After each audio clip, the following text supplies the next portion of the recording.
ऐसा निशाना बनाया जाएगा तो फिर हम चुनाव लड़ेंगे कैसे? तो ये तो एक तरह से बायस्ड अंपायरिंग हो गया ना।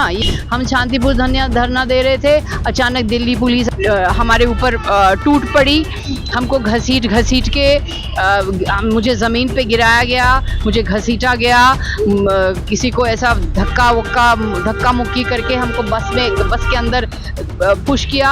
अभी आप देख रहे हैं प्रियंका कक्कड़ भी यहाँ है, उनको भी अंदर नहीं जाने दे रहे हैं, गेट बंद करके रखे हैं। तो ये क्या है, क्या कर रही है दिल्ली पुलिस? ये पुलिस स्टेशन एक पब्लिक जगह है, यहाँ पब्लिक जाती है, यहाँ नागरिक जाते हैं अपनी समस्याएं लेके, नागरिक पुलिस स्टेशन जाते हैं। पुलिस स्टेशन का दरवाजा कभी बंद करते हैं क्या? दिल्ली पुलिस विपक्षी दल के साथ ऐसा कर रही है तो ये तो जाहिर सी बात है कि विपक्ष को निशाना बनाया जा रहा है। 4 PM दिल्ली देख रहे हैं आप और मैं हूं आपके साथ शाहीन खान। और इस समय मैं मंदिर मार्ग पुलिस स्टेशन के बाहर मौजूद हूं, जहां पर टीएमसी यानी तृणमूल कांग्रेस के तमाम बड़े चेहरा, तमाम बड़े नेता यहां पर मौजूद है, जो पिछले 24 घंटे से प्रोटेस्ट कर रहे हैं। और इसी प्रोटेस्ट के दौरान उनको डिटेन भी किया गया। आपको बता दूं, जो जांच एजेंसियां इस देश के अंदर है, जैसे कि ईडी, सीबीआई और इनकम टैक्स, और दूसरी है नेशनल जो इन्वेस्टिगेशन एजेंसी है, उनको लेकर के तमाम विपक्षी दल अब सड़कों पर है। राजनीति ज़्यादा तेज हो गई है। लगातार आरोप लगाया जा रहा है कि इन जांच एजेंसियों का गलत इस्तेमाल करके जो केंद्र में सरकार है वो विपक्षी दल को खत्म करना चाहती है, विपक्षी दल को 2024 के चुनाव से दूर रखना चाहती है। और इसी को लेकर के एक बड़ा धरना प्रदर्शन किया गया और अभी तक यहाँ पर टीएमसी के नेता मौजूद हैं, जो लगातार ये बात कह रहे हैं। इलेक्शन कमीशन से मिलने की कोशिश की गई थी, इलेक्शन कमीशन को एक शिकायत दर्ज कराने की कोशिश की गई थी कि जो विपक्षी दल है उनको एजेंसियों द्वारा परेशान किया जा रहा है। और आपने खुद देखा होगा कि अगर मैं बात करूं बंगाल की, वहां पर ममता बनर्जी लगातार हमलावर है, साफ तौर से तमाम मंचों से कह रही हैं कि केंद्र सरकार में बैठे प्रधानमंत्री मोदी जी जांच एजेंसियों का इस्तेमाल कर करके विपक्षी नेताओं को, खासतौर से टीएमसी नेताओं को जो है फंसाना चाहती है, उनको चुनाव में कहीं ना कहीं शामिल होने से। और इसी में आपने देखा होगा कि जो निया एजेंसी है, नेशनल इन्वेस्टिगेशन एजेंसी, जब वहाँ पहुँचती उसका विरोध किया गया, उसको भी वो साफ तौर से बोल रहे हैं कि हम विरोध करेंगे।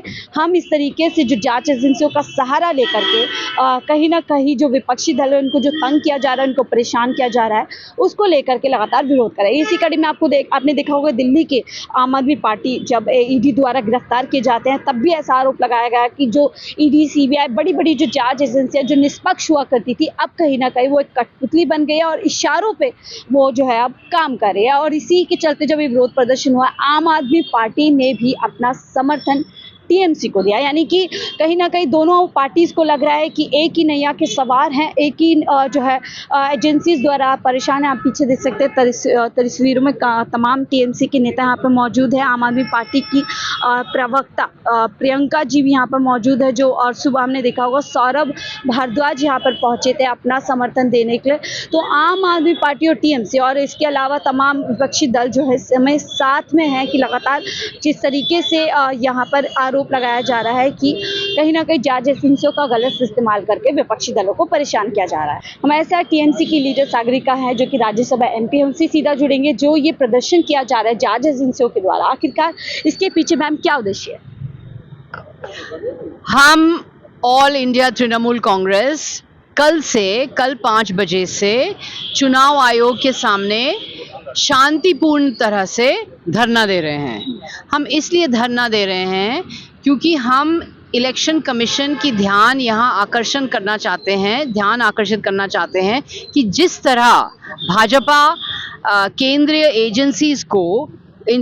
एजेंसीज का दुरुपयोग कर रही है और विपक्ष को निशाना बना रही है। तो इसके कारण जो हमारा चुनाव आ रहा है, आम चुनाव 2024 का जो चुनाव है, ये लेवल प्लेइंग फील्ड नहीं रहेगा, क्योंकि ये जो ईडी, एनआईए, आईटी, सीबीआई, ये सारे विपक्ष को टारगेट कर रहे हैं, विपक्ष को निशाना बना रहे हैं। तो अगर हमें ऐसा निशाना बनाया जाएगा तो फिर हम चुनाव लड़ेंगे कैसे? तो ये तो एक तरह से बायस्ड अंपायरिंग हो गया ना। ये आदर्श आचार संहिता अभी लागू है, तो इसीलिए हमने चुनाव आयोग से ये दरखास्त की है कि आप इस पर ध्यान दें, इस पर हस्तक्षेप करें और भाजपा के खिलाफ एक्शन ले जहां वो इस तरह से केंद्रीय एजेंसीज का दुरुपयोग कर रहे हैं। तो इस मुद्दे को लेकर हम शांतिपूर्ण धरना दे रहे थे चुनाव आयोग के सामने। हम शांतिपूर्ण धरना दे रहे थे, अचानक दिल्ली पुलिस हमारे ऊपर टूट पड़ी, हमको घसीट के मुझे ज़मीन पे गिराया गया, मुझे घसीटा गया, किसी को ऐसा धक्का मुक्की करके हमको बस के अंदर पुश किया।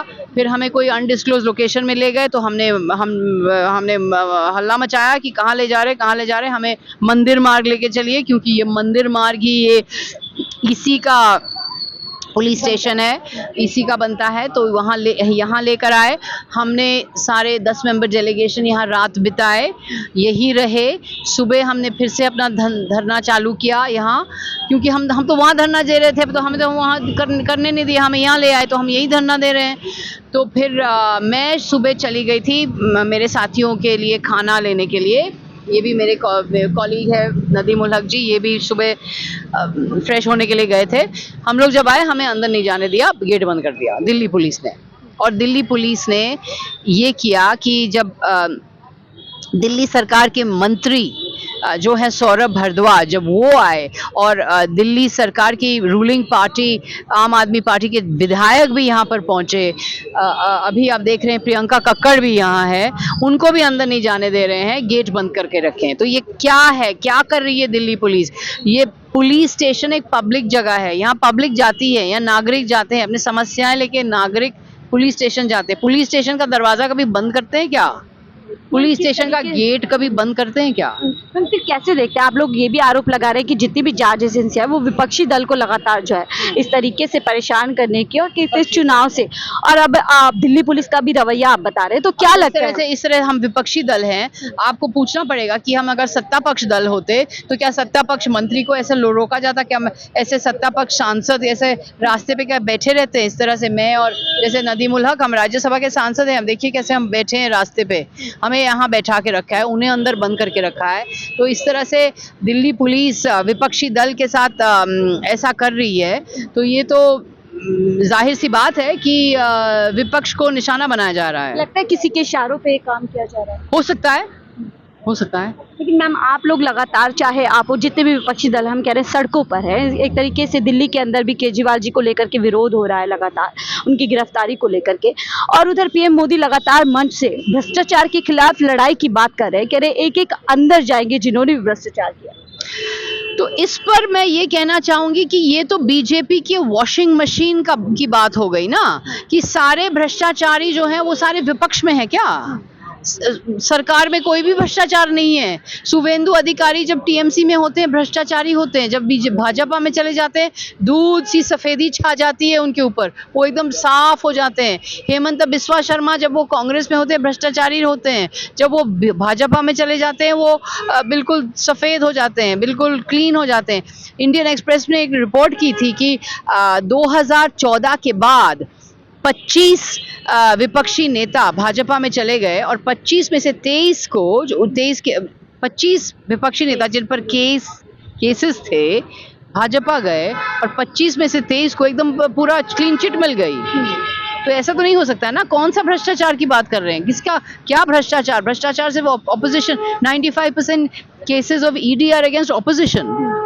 अपने अंदर जो भाजपा के अंदर जो भ्रष्टाचारी है उनको क्यों नहीं पकड़ते? अशोक चव्हाण को देखिए, अशोक चव्हाण को अब भ्रष्टाचार बोले, और जब अशोक चव्हाण कांग्रेस छोड़ दिया तो फिर वो बिल्कुल साफ हो गया, साफ हो गए। बिल्कुल सवाल है, लेकिन इसके जवाब नहीं मिल रहे, साथ ही में जवाब नहीं मिल रहे। मैम आप लोग यहाँ पे जो लेवल प्लेइंग फील्ड की बात कर रहे हैं तमाम विपक्ष, उधर पीएम मोदी लगातार कह रहे हैं कि अभी तो सिर्फ ये ट्रेलर है, बड़ी पिक्चर बाकी, और अपना जो चुनाव का प्रचार प्रसार है उसको कंटिन्यू लग नहीं रहा, आपको समय बर्बाद हो रहा है आप लोगों का। नहीं देखिए, हम विपक्ष हैं और हम लड़ रहे हैं, हम मैदान में हैं, हम विपक्ष है, मैदान में है, लड़ रहे हैं। हम सोचते हैं कि हम बंगाल में हमारी भारी बहुत बड़ी जीत होगी।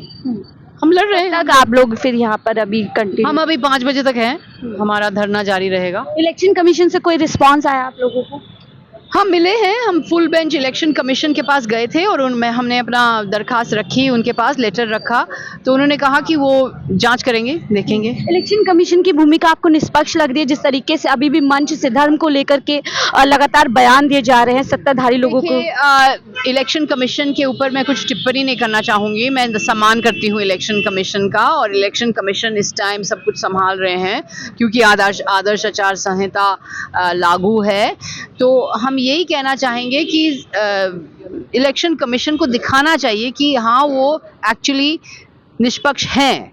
ये हमें उनको होना भी चाहिए और हमें देखना भी चाहिए कि वो निष्पक्ष है, कि जिस तरह से वो विपक्ष के ऊपर हस्तक्षेप करते हैं, सत्ता पक्ष पार्टी के ऊपर भी उनको हस्तक्षेप करके उनके ऊपर भी लगाम लगाना चाहिए। हम आखिरी सवाल लूंगी, क्या विपक्ष अपने आप को मजबूत स्थिति में पा रहा है? जिस तरीके से जांच एजेंसियां लगातार उन पर हमलावर हैं, एक ही विपक्ष को हम समझते हैं कि हम बहुत मजबूत है और हमारे बहुत अच्छे नंबर्स आएंगे। बहुत बहुत शुक्रिया हमसे बात करने के लिए। तो ये थी राज्यसभा एमपी सागरिका टीएमसी से, जो लगातार यहाँ पर आरोप लगा रही हैं कि विपक्षी दल को लगातार जांच एजेंसियों द्वारा परेशान किया जा रहा है, और हम उसी को लेकर के यहाँ पर आए क्योंकि चुनाव के दौरान जो लेवल प्लेइंग फील्ड होनी चाहिए विपक्षी दल और तमाम राजनीतिक पार्टियों के लिए, वो यहाँ पर फिलहाल नहीं है। उसी की शिकायत करने के लिए हम इलेक्शन कमीशन गए थे। फिलहाल मुझे दीजिए इजाजत, मैं शाहीन खान, 4 PM दिल्ली के लिए।